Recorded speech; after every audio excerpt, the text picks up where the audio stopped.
Hi guys, this is Vitaly with AFT Dispatch and A2C Logistics, and in today's video I'd like to remind you that winter is coming. Now before I jump in, I'd like to ask you to please like the video, be sure you subscribe to the channel and hit the notification bell so you never miss a single release of our videos, where every Friday we talk about something that could benefit you in your trucking businesses, in your trucking careers, as well as cover the loads we've successfully booked for our customers, consisting of leased on owner operators and carriers operating under their own MC authorities, running under our truck dispatch services. So thanks for the likes. We really wholeheartedly appreciate it. It really helps a lot. So thank you again, guys. So let's jump in. Like I said, winter is coming. It's not just a cliche, tagline from an HBO series. It's reality of life. Winter is coming. Temperatures are going to go down. Seasons are going to change. So we're going to have to deal with, rain, snow, ice, wet pavement, and all the accidents that come with it. So let's avoid those accidents by following some simple rules. This, serves as a reminder, just a friendly reminder worth repeating. And it doesn't matter if you've been, if you've been hauling freight for 30 or 40 years and an ace at it, or if you're a brand new guy. In fact, brand new guys are not the ones that are actually causing all the accidents out there. Insurance statistics actually show us that it's the guys who've been driving for a few years. They haven't really got the skill set down pat, but they have a lot of confidence. Those are the guys you want to watch out for. Those are the guys who usually get into accidents. So let's avoid it. The simplest thing you could do is check all your lights. You're doing your pre-trip inspections anyway. Those aren't designed just for your ELD checklist and for the DOT officer. Those are designed to help, make sure you're visible. It's for your own safety and for the safety of others. So let's make sure to check our lights, make sure we're visible and we're able to see others. Make sure you're using your air conditioner properly. What does that mean? Well, wintertime, your windows fog up. Why does that happen? Moisture in the air, cold temperature outside, warm inside, everything gets foggy, you're wiping your windows down. Well, some of those guys that have been driving for a long time, they learned a thing or two. Here's the thing. Turn on your air conditioner, because that's going to dry the air inside the cabin and you're never going to have to deal with, the horrible visibility in your windshield. If you haven't tried it, try it this year. It'll make a whole, world of a difference for you. So be extra cautious about on-ramps and off-ramps. You want to be extra cautious. If there's icy conditions there, you're looking at accident potentials, you're looking at jackknife possibilities. Let's avoid that. Bridges, they freeze first. Roads, they freeze second. Be extra careful around that. Intersections, they're always icing up. They're much more icy than the roads that lead up to them. So if there's going to be an intersection, if there are lights, if there are stop signs, make sure that you're starting to brake early. As the temperatures go down, it's going to get slippery, and you want to make sure to brake early. Winds, right? The wind is not your friend. Anybody who's ran through Wyoming knows, it could be a sunny, bright, beautiful day, and then out of nowhere, it's just starting to rain and snow and windy. It's just crazy. And that is Wyoming. Now, you don't have to go to Wyoming to realize that. It could happen just about anywhere, especially the plain states. That happens quite a bit. Make sure that if you're coming out of hills, coming out of, open areas, tunnels, overpasses, for example, be extra mindful. A good rule of thumb is that if your wipers are on, then your cruise control should be off. Good way to remember that, right? Remember, slow speeds, they give you more traction. So you don't want to be the guy who's, gunning it through a snowstorm just to deliver on time. Be like the old school guy. He's in the right lane, going 55, because he's going to actually get there, slow and steady wins the race, man, every time. So keep your distance. If you remember our high school driver's ed, right? They drilled it into our heads. Keep your distance. Did we learn? Apparently, not everybody did, because that's a lot of the accidents. What's happening? People rear-end each other. Well, if you keep a distance of 7 to 14 seconds or more for a semi-truck, you're going to be just fine in most conditions. Wheel ruts. A lot of drivers like to go inside the wheel ruts if there's snowy conditions to drive in there, because it's easier to drive. It's a quieter ride. But here's the thing. Wheel ruts are there because the spinning tires of the vehicle in front of you have packed the ice into snow. You really want to be driving on snow? Probably not. On ice. You don't want to be driving on ice. So yeah, avoid wheel ruts. Keep in mind the simple rule, right? The tractor pulls the trailer, not the other way around. So make sure that you keep that in mind. And, especially if you're running, say you're running through like I-70 corridor going up to Colorado or something, and you got an empty trailer. Yeah, be extra mindful about that. I would try to take even the cheapest piece of freight that you can stick in the back of there, just to get that tail a little bit heavier, so you don't have to be wagging in the background there. Even if it takes you more time and it's not even worth anything, it's just paying for your diesel. It's worth it it's good for your safety. Engine brake, make sure it's off if it's wet, icy, or snowy conditions. Goes without saying. And finally, you are the captain of your ship, guys. The truck's your ship. You're setting the rules. You better follow your own rules that you're setting. And if you do all these things, you're going to be safe on the road, and you're going to keep others safe on the road as well. Make sure you're packing enough supplies. Make sure that you got all your fluids. Make sure you got your chains. Make sure they're in proper, proper order. Make sure you know how to use your chains, and you can chain up if need be, right? And make sure everything's in proper order. Winter is a bad time to be stranded somewhere in the middle of nowhere and without a way to get going again. So watch this video as many times as you need to. Make sure you drill it through your head. Make sure you share the video on social media. I know you got trucker friends out there on Facebook. Send it out there. Just a quick share. It's not a big deal. It might actually save somebody's life. Maybe somebody forgot about some of these things. Maybe it'll ring a bell. Hopefully it'll be useful. So share the video, like the video, hit the subscribe button, hit the notification button, and we're going to look over the loads in just a moment. And I'll see you in a sec. All right, welcome back, guys. Let's take a look at some of these loads. Excellent week, especially for reefers, as you will see. Our first one's actually a very interesting run because it's a reefer team, which is quite rare. Coming out with a one pick, one drop out of Fife, Washington, going to Shelbyville, Tennessee, Monroe, Georgia, and Brundage, Alabama. This was a load of chicken noodle soup going to some Walmart drops.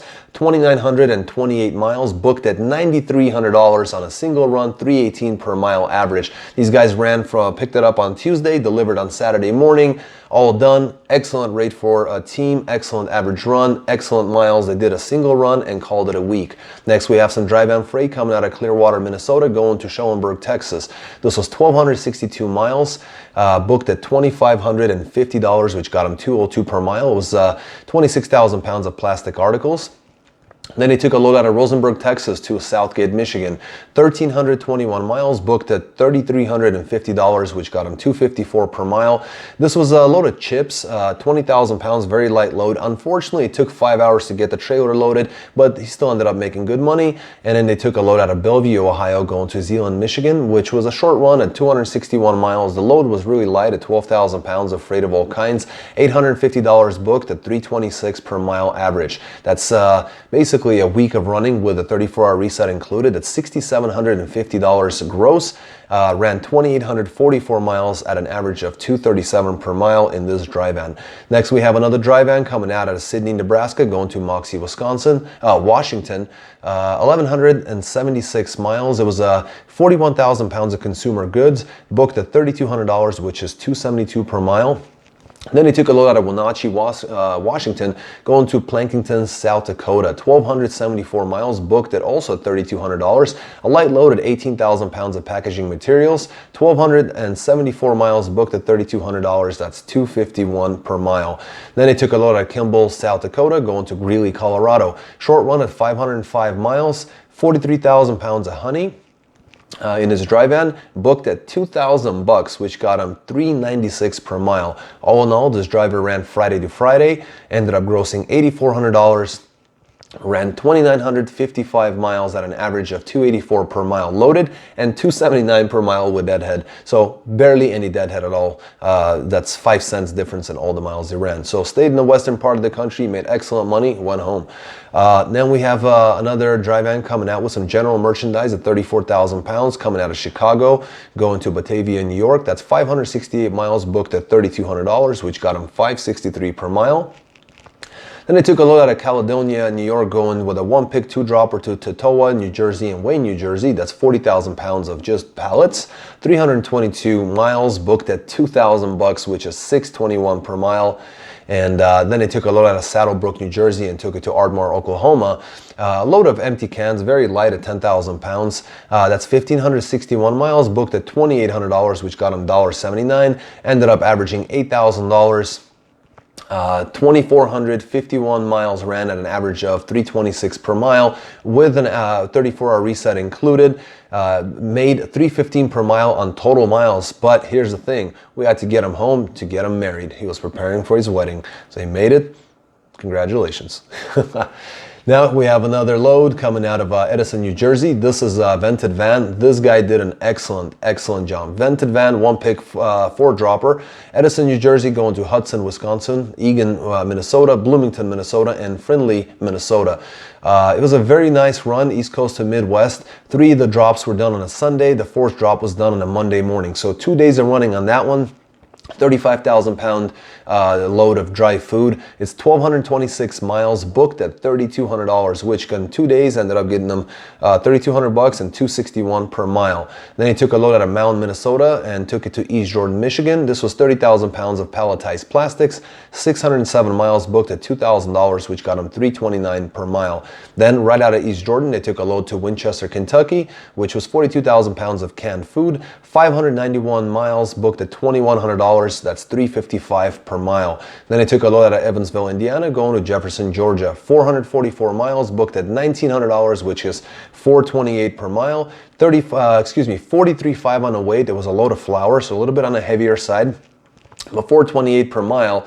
And what the best part is that he ran Friday to Friday, ended up grossing his vented van at $9,200 gross, ended up running 2,868 miles, ended up getting $321 per mile average on his loaded miles, $288 per mile with his total miles with Deadhead. What the beauty of it is he ran 2,868 loaded miles and only 329 Deadhead miles in a whole week. So a very hardworking guy, got paid for practically all his miles and made an excellent amount of money without a reefer, a vented van.